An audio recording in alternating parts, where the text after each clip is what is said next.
I've always been a dinosaur guy. I watched Jurassic Park when I was 3 years old, and it really captured my imagination. These creatures that we'd never see are huge and powerful. Sometimes they have feathers, sometimes they don't. It really amazed me as a child, and I carried that curiosity into adulthood. When I was looking through Powell's one day, I found this book, Cruising the Fossil Freeway. The art inside gave visuals to an idea that I had as a kid, but I was never able to draw. So when I saw this, I was very interested in the person behind the visuals. Luckily, through the power of the internet, I was able to meet the artist, Ray Troll, who is now one of my favorites. And we had a conversation about paleo art, life, and music. I think the description that maybe fits what I do is I'm a scientific surrealist. I love getting things just right. I like to, use a little surreal humor and that kind of thing with my work. Ray's artistic journey started young. He was never not a paleo artist. So I think I was basically born a paleo artist.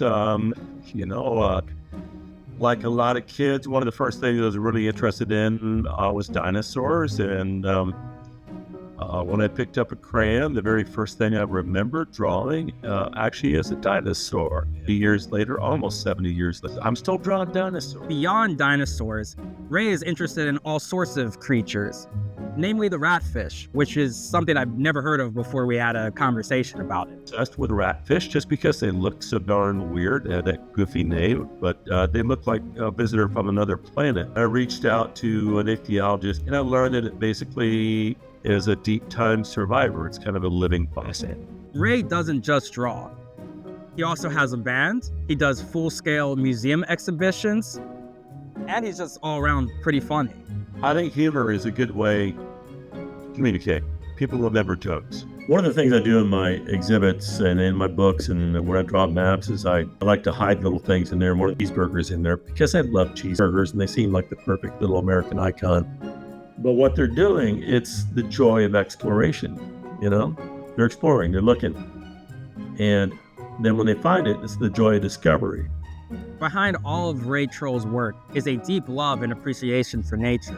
I didn't really have the stomach for politics and I can get up in front of the crowd with my band and make music, but testifying, just not my thing. But I figured through my artwork, the message is there. If it's not blatantly saying, take care of the planet, I'm doing it through my fascination. If I can get you fascinated with what I'm fascinated in, if I can get you to care about something like a spiny lumpsucker, a little tiny spiny lumpsucker, or a ratfish, or if I can get you intrigued in, some prehistoric animal, maybe that fascination leads to caring about something.